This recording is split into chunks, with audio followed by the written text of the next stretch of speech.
Carin Andersen of Aortic Hope. Ace your healthcare journey. Advocate, communicate, and educate for optimal heart health.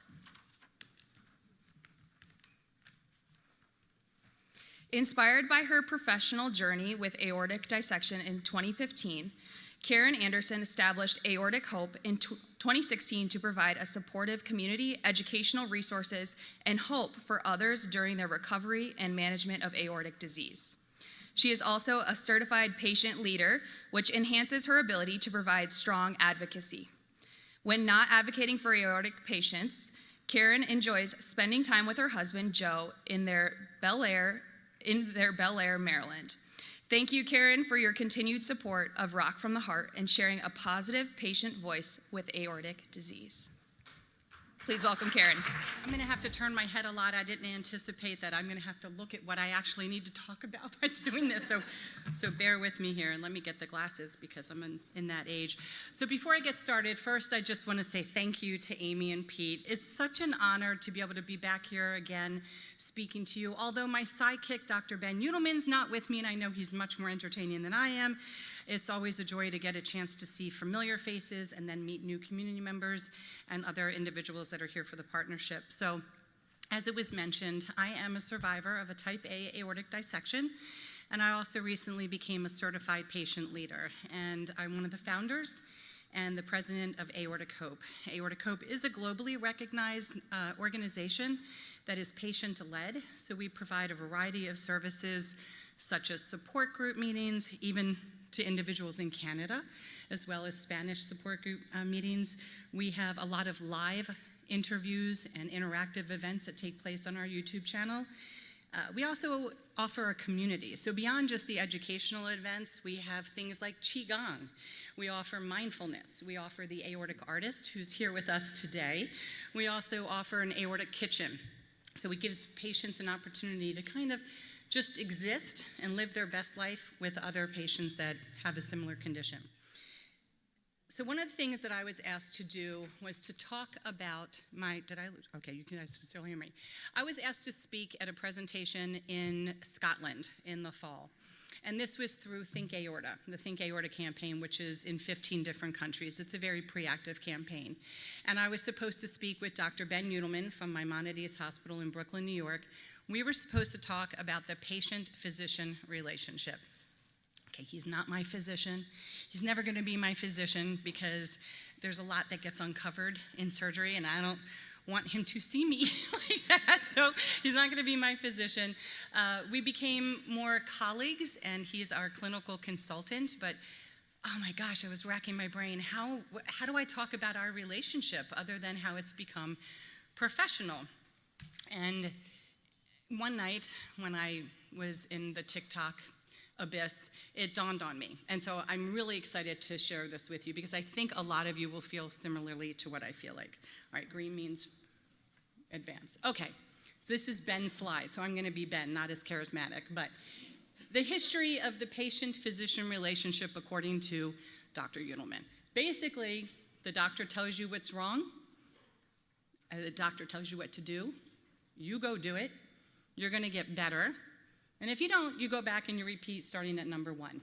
That's kind of how the physicians look at things. Most, not all, but most physicians look at things. Now, one of the things that they're starting to realize is there is a change and shift in attitude from the physicians because the patients are now starting to get a lot more involved in their shared decision-making, these buzzwords that you may be hearing in the community. So here's a story from Dr. Weibel. It was a Friday night, and the patient called in for an antidepressant. The physician picked up the phone and said, "Hello, how are you? How can I help you?"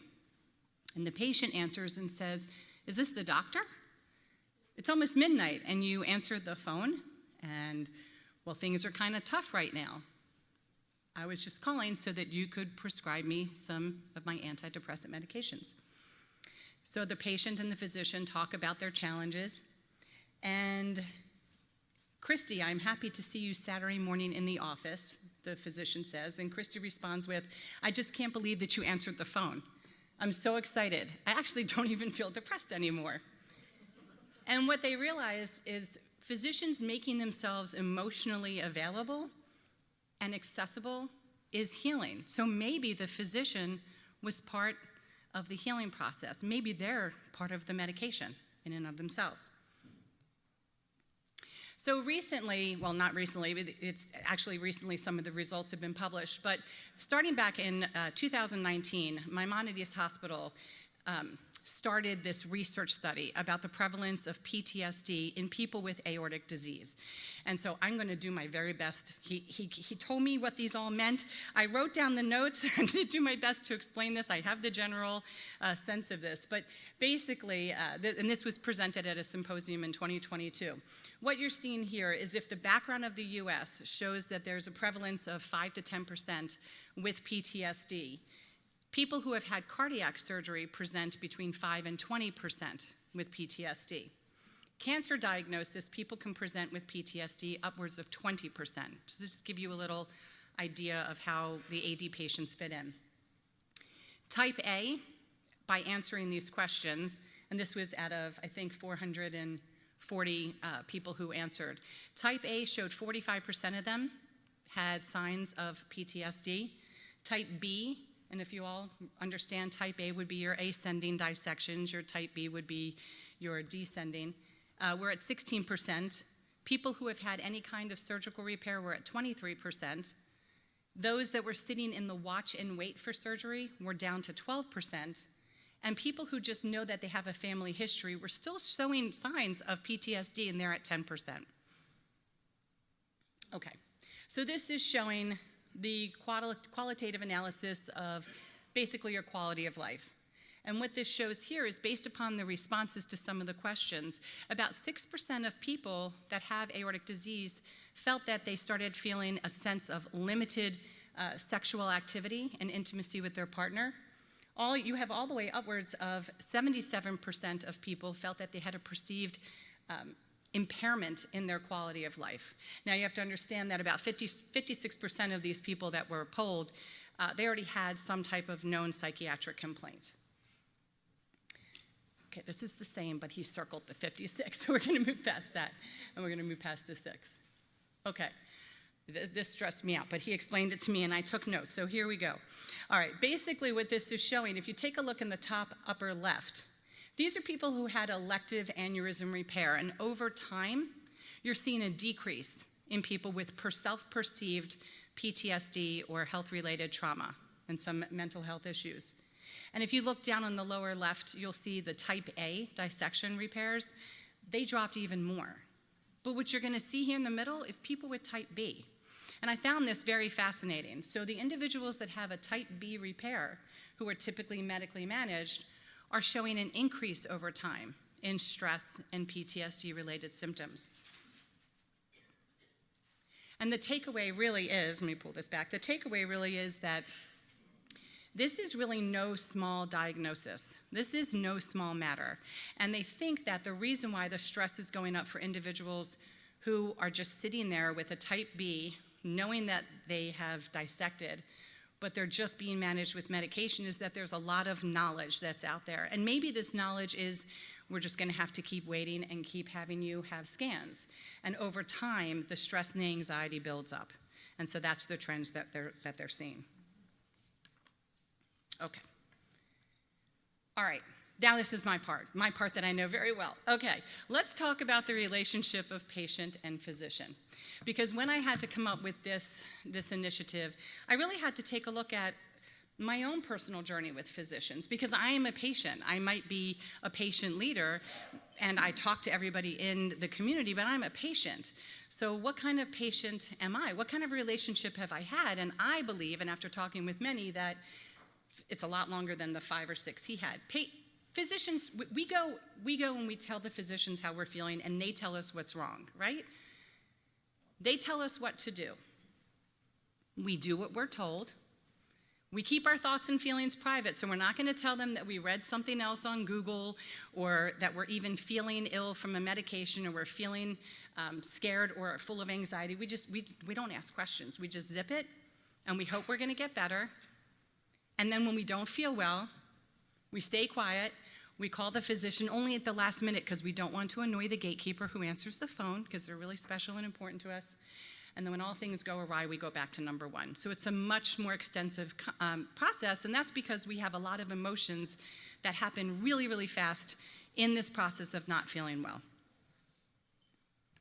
According to the Journal of American Medical Association, it's actually been noted that between 61.4% and 81.1% of patients actually withhold medically necessary and relevant information from their physicians. And the primary reason for withholding this information is because we're scared we're going to be judged. I mean, can you imagine calling your doctor and saying, I blew off my medications last night? You're going to be scared you're going to be yelled at. If you're calling to tell people that you're feeling some kind of side effects, well, you might be deemed a hypochondriac. You could be deemed as being complaining, being challenging, being disrespectful, because I don't know about all of you, but I grew up where physicians, teachers, police officers, they're up here, and rightfully so with their education, but we put them up here with such high esteem that you just do what you're told. That's how it works. We don't want to be embarrassed. We don't want anybody to feel ill about us, so we just keep our mouths shut. And it's really essential that the communication and trust be improved between the patient and the physician in order to have effective medical care. So the healthcare journey, and that's what we're talking about. The healthcare journey encompasses all aspects of your healthcare. This can actually be from the ease of finding a healthcare provider. We would all like that to be a little bit easier, I'm sure. The ease of scheduling an appointment. I don't know about you, but there's nothing like calling a doctor when you have a problem and they say, I can see you in August. Well, in August, my foot would have already fallen off, so that I can't do that. The empathy and patience of staff. Everybody's being pushed to their max right now, so I try to be super sugary sweet when I call. Can you please, oh please, give me an appointment?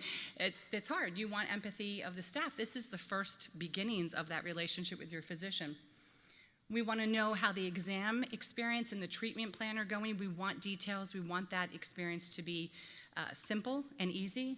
And follow-up care. Why are we doing this? When are we doing this? Where are we doing this? How am I doing this? Paying the bill is even part of your healthcare journey. We want ease of being able to pay the bill. And I don't know about you, everything's electronic. I just feel very electronically disabled nowadays. I can't figure out where things are and the portals and QR codes. All right, so the easiest way to make this journey more effective is to learn how to ace your healthcare journey. And I realized this when I was thinking about my relationship with Dr. Udelman. What have I done with my own physicians? And I did what we talked about on that checklist. I accepted what I was told, and I just did it. And what I realized is maybe what I need to do is make it more like Match.com, which I was successful at. I found my husband on Match.com, but maybe I need to think about, what do I need to be the best patient I can be, the most compliant patient that I can be? What do I need from my physician in order to do those things? It's just like any other type of relationship you have. So when you're looking to ace your healthcare journey, you're looking to advocate for yourself, which means speak up for your wants and your needs. It means speak up for the specialty of your treatment. So we're thinking about this in terms of not only patients, but physicians, and I'll get to that in a minute. C would be communicate. You need to figure out how best to communicate with your physicians.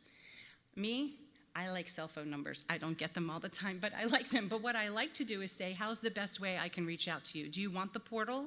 Do you want an email? Do you want me to leave a message? I might not like the response, but at least I know the best way that we can communicate with each other. And educate. Educating your physicians is so critical. I am not going to be compliant if you try to tell me I have to take my meds 3 times a day. I'm not like some of my friends at the table that have alarms that go off.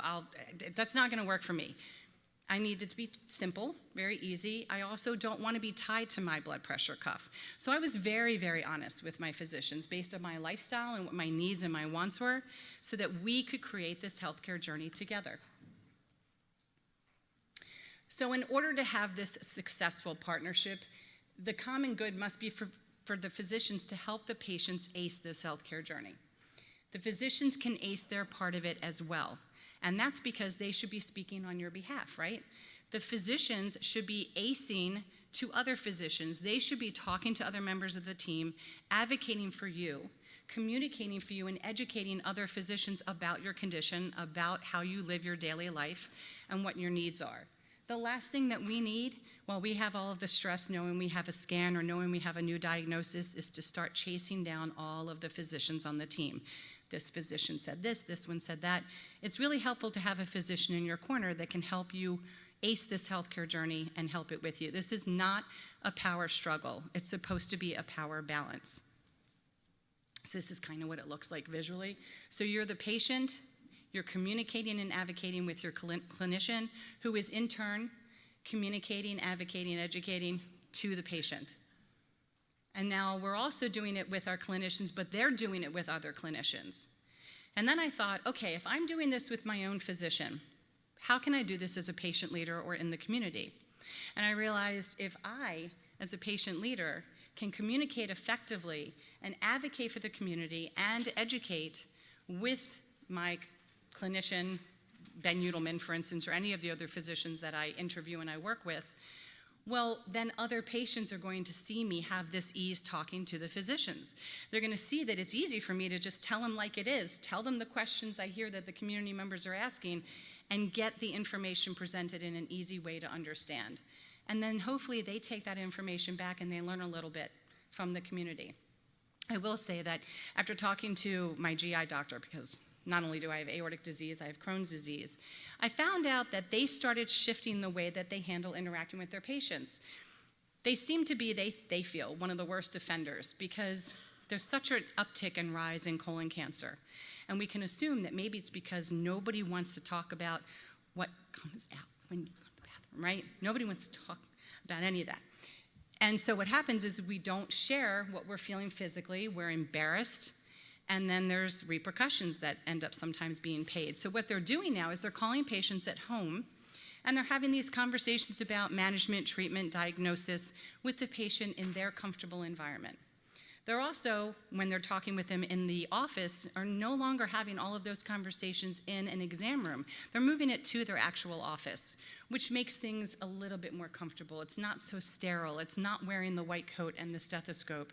It's becoming more peer-like, which is what Ben and I did. I mean, look, Ben's only 1 month older than me, and it still counts, but we're basically like peers. And I realized if I can do this with my personal physicians, I can do this with the community and just become comfortable in sharing who I am. And I know that some people, they can't hear all the details. They don't want to see all the visuals. They want it to just be, tell me what you need me to do and I'm going to do it. And that's an effective communication tool. Even though it's different than mine, it's still going to be a two-way street for success. So I hope you take this back. I hope maybe you think about it a little bit, see if it resonates with you.